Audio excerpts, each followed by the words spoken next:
We're back and we're going through chapter 14 this week during week 3 of our children's literature. I skipped to this because it is the one that talks about engaging children with literature, as the title implies. And you're going to be doing that this week whenever you are working on your applied read aloud assignment, where you are actually sharing a children's book as if you were sharing it with a child with the camera. And I mentioned in class, if you have someone to actually share it with, that's fine, as long as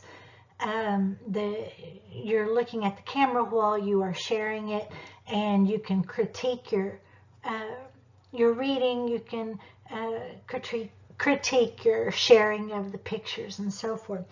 And like a lot of these chapters, I wanted to start with the poem that is shared at the very beginning of it, and it is by Ashley Bryan, and it's titled "Oh, the Places You Go," and you'll go, and you know that there is a very famous, of course, Dr. Seuss book of that title, and my son even has one of his rock songs, I think, that same title. But this is a poem by Ashley Bryan, and it goes, I've traveled by car, train, boat, plane to Kenya, Uganda, France, Italy, Spain. Still many a country I plan to explore. Here's how you do it. I've done it before.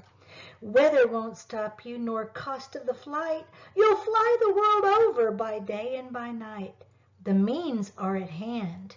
You've not far to look. Oh, the places you'll go when you travel by book.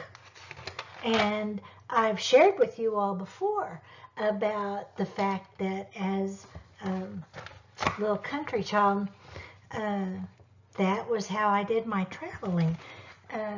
So I'm kind of hoping that a lot of you can kind of identify with that. In this chapter, we talk about how do you grow as a reader.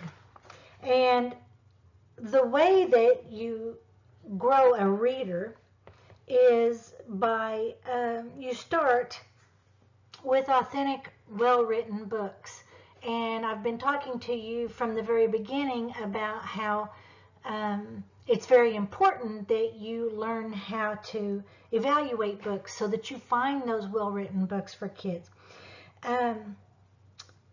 But along with those good, authentic, well-written books, you need to include using books for a variety of purposes in your classroom.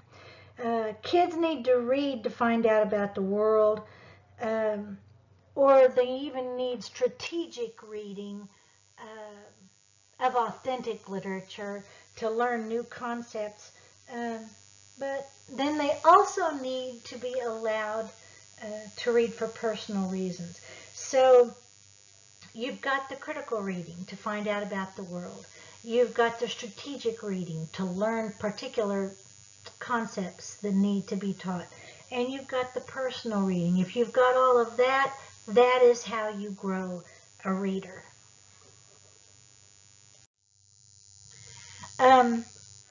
When you balance those experiences, you're helping children to develop as readers, but you're also helping those children to develop as human beings. I've tried to stress that from the very beginning in this class, that if you are making sure that you are reading aloud with them, if you're making sure that you're including independent time for them reading, if you're making sure that you are using shared reading, where, remember, I told you that you're actually teaching very strategically to help them learn. If you're using books in, we call it multimodal formats that we're going to be talking about here in just a few minutes, you are trying to get them to experience reading as pleasure. You're trying to get them to experience reading in such a way that you're growing a lifelong reader. In our text, on page 222, it talks about reading aloud. And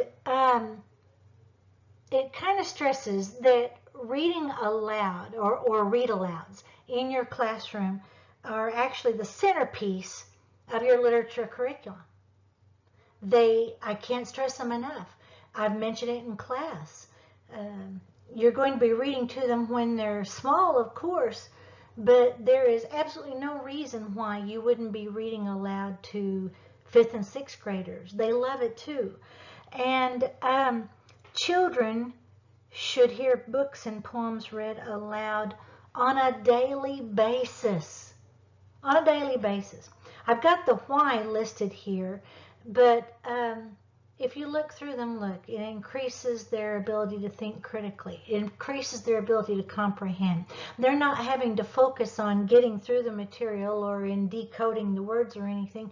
They're actually listening to you read and comprehending what is being read because you're sharing it in such a way that they can. It encourages them to love. It builds enthusiasm. It builds their knowledge and their interest in topics by just you sharing by reading aloud. Be sure that you take a look on page 222 because there's quite a lot there about the importance of reading aloud with children. There are a lot of important factors there between pages 223 to 225. The authors of our text list the essential components to make read-aloud experiences effective. Some of those are, well, the main three are actually selecting the right books. You have to be selecting the right books. You have to know the right books. That's why I keep telling you in Children's Lit that you've got to have a working knowledge of children's books. Be reading up on the newest ones that deal with whatever topics that are going to be faced by the kids in your classroom. You need to know those books in order to share them with children, and you got to prepare them for it. Remove those distractions. Set a purpose for what you are about to read. Talk about why you are reading what you're reading to them today. Give them a reason for why we're using this, because it adds importance to using the books as read-alouds. And then, of course, the final one is just simply reading the book aloud.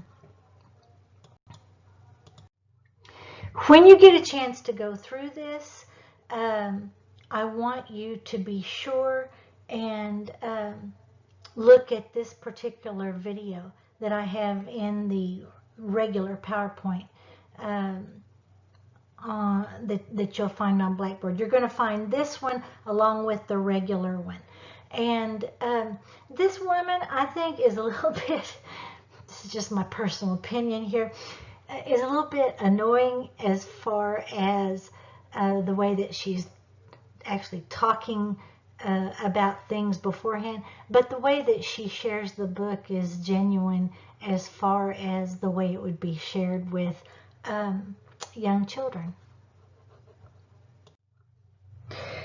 When you are looking at reading chapter books effectively, you might take a look at page 224. Because even with chapter books, the book needs to be introduced. Some of the vocabulary that they're going to encounter in the book that they may not be familiar with should be introduced. When you're setting up reasons for reading, make predictions about what the book is going to be about. A lot like you would do if you were doing like a picture walk through a picture book. You're going to be looking through maybe even chapter headings or something in a chapter book in order to kind of talk with them about what it might be about. You might be even looking at the pictures on the outside. You don't want to have readings that are so long that the children are going to lose their interest. You know, it's only a finite amount there. Have a chart of characters going in your classroom so that the students can keep up with the characters. I've done like silhouettes before of characters and put them up on the walls of a book that we were reading. This was in 5th grade, for example. And as we found out more and more and more about the character, the students at will would get to go up and write a little bit on the different silhouettes of the characters in order for the children to connect to what those particular characters were all about. Make a timeline of the story. Let the students journal or sketch while you are reading to them. It will add meaning to what they are gathering from the story. And even consider some retellings of the story with children. And one of the reasons that I kind of stress that is, for example, turn a particular chapter into a reader's theater with children so that they can basically retell it or reenact that story, and I think they'll get a lot more out of it. When it comes to independent reading, in our text you'll find a lot about that between pages 224 to 225. There is a list, as a matter of fact, on page 225 for establishing successful independent reading in your classroom. But this is a great list to kind of go by.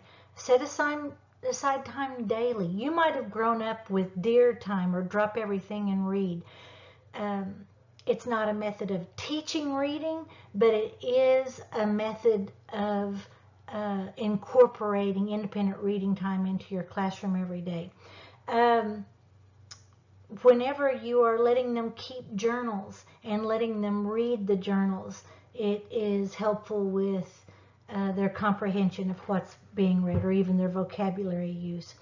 Have book displays in your classroom that will draw them in. Give book talks. As a matter of fact, on page 225, it goes into a real easy explanation of the best way to give a book talk. Or even have the students themselves give the book talks.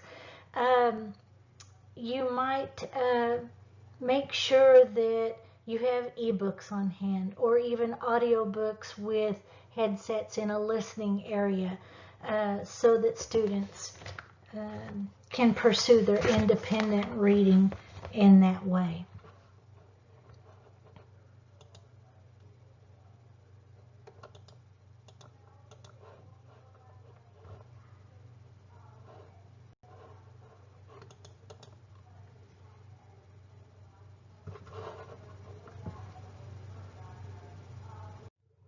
All right, with shared reading, between pages 225 to 228 in your text, it gives you a lot of different ideas for shared reading. It talks about things like dramatic play and book talk and using big books, choral reading, paired reading, but it also lists a favorite of mine of turning a favorite book or a chapter book into reader's theater, and it gives you an example from the BFG on page 227. And any of you who are familiar with that story by Roald Dahl knows exactly what I'm talking about whenever I say the way to use your voices and so forth and the kids to kind of play out the scene of what's happening in a chapter in that book is kind of awesome if you ever think about using that particular book. With Reader's Theater, I've also got a cute little video in here of some children who are taking part in a Reader's Theater in a classroom and with minimal props, minimal costumes, whatever you want to call it. But I hope you will take a look at this whenever you get a chance. Also, uh, why don't you be sure to eyeball the lists on page 228, because it just gives you some ideas for some picture books and for some novels that could be adapted very easily into a reader's theater in your classroom. On page 228, it begins talking about multimodal text, and it continues on through page 230. Multimodal text could be even books that have been turned into movies. As you know, very often a lot of the books are left out with movies, but that could even be a comparison. If you showed a short film that had to do with a children's book and the kids got to compare. One of my all-time kind of disappointments was The Bridge to Terabithia by Catherine Patterson. I absolutely loved the book. I loved sharing it with kids, and I did it often, but whenever it was turned into a movie, it really left me wanting an awful lot more from it. I was kind of disappointed. But then again, that's all a part of learning if you had them doing the comparing. It talks about audiobooks. It talks about digital books or book apps. I've got a book that I'm hoping to bring in and share with you all, and it's basically a board book. It's for very young children, but there is an barcode on the back that you scan with your phone, and it will actually show, it's about the Velveteen Rabbit, and it actually shows the rabbit moving from page to page while you are sharing the book with a child. It talks about electronic book or ebook readers, and it kind of even talks about books as plays, which goes back a little bit to what we were talking about with the Reader's Theater, but well worth taking a look at, because sharing books with kids as multimodal text can bring a lot of fun to the book.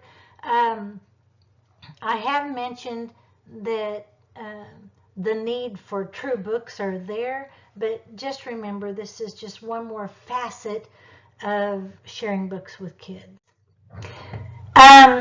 When we're talking about reading critically, as I mentioned earlier, it really is kind of my favorite part of this chapter. If you look between pages 230 to 236, that ought to give you a clue that reading critically is really important, right? But if you look at those pages, it mentions everything from like literature circles, shared book sets. It even gives you a bunch of great books on page 232 to use like that. It talks about responding to literature through free writes. It talks about responding through literature, or to literature through literature logs, graffiti boards, sketch to stretch, story rays, mapping, timelines, diagrams, a little technique called Say Something. But I really hope that you will take note when you're going through here, because these are wonderful ways that you might be responding to literature with children all through that, reading critically. Whenever we're talking about why our efforts are so important, one of the things that this chapter actually goes into is a thing called literature response engagements. Do you remember, or some of you may not have, whenever some teacher may have come along at some point and said, I want you to do a book report over this book, and it just completely flattened you. It completely took away the joy of that particular book. Well, one of the things that I have loaded into our Blackboard to share with you for this particular week is a really neat little way for you to do a book report with kids. And you may have even seen this used in classrooms before. But you might see here I have included a template of a book report glove, basically, and a or it's there for you. You can run it off. You can buy one of those 50-cent pair of cotton gloves that you might see even on Amazon. They've got them that are so cheap. And letting the kids make their own gloves to tell about basically like the author, the title, the date. They could tell about the genre. They could give the setting, the main characters, the summary. It helps them delve more deeply into a book if you're really trying to get it them to remember it. And down here, it even tells you to be sure to connect the content to personal experience. If you can get a kid to connect what has just been read to personal experience with them, that's true constructivism, for one thing, whenever you hear about the constructivist method of learning. But it is true internalizing of what was covered in that particular book. It's important because, just like I've got here, because when they hate reading, it doesn't matter what we try to teach them, because everything involves reading. And if reading is a chore, if it's not something that they consider pleasant, you might as well be spinning your wheels, because they're not going to end up getting it. There's a lot on pages 237 to 239 about reading strategically. I would ask you to look at the very last paragraph. I think it is, or no, it's the next to last paragraph on page 237. And this is just my little soapbox for this week. But I want you to notice that it says, many schools use commercial materials for reading instruction rather than literature. Although children are taught how to read through these materials, they do not necessarily develop the desire or habit of reading. They are capable of reading, but are not engaged readers who are motivated, knowledgeable, and strategic. What they're talking about are basal reading systems that are used in so many schools, basal reader programs, where it's condensed stories. You turn to the story on page 118 of your reading book and you read it, and then you usually respond to it with worksheets where the children list things like story elements, or they fill out a Venn diagram where they are comparing things. These are not necessarily bad things, but if you take completely away the use of authentic literature, where you're not bringing in a children's book where they can actually go through the different parts of a book instead of just listing it on a worksheet page, you're going to end up losing a lot of kids. They internalize the information so much better. And finally, this week you're going to be working on the video of you sharing a children's book with the camera. Be sure to click on the Applied Read Aloud section of our Blackboard on this assignment so that you can, number one, you can see the videos that are listed there. You can see everything that you are supposed to do in doing the video with a child. You're going to be able to see everything that you're supposed to be looking for when you go back through and critique the video and write up a little reflection. And I think it'll help you out with that assignment. And when we are having our face-to-face classes, of course, we're going to be trying a little bit of that out with you guys. So I hope you enjoy this chapter. I hope you enjoy making the video. And I am really looking forward to seeing you all share children's literature.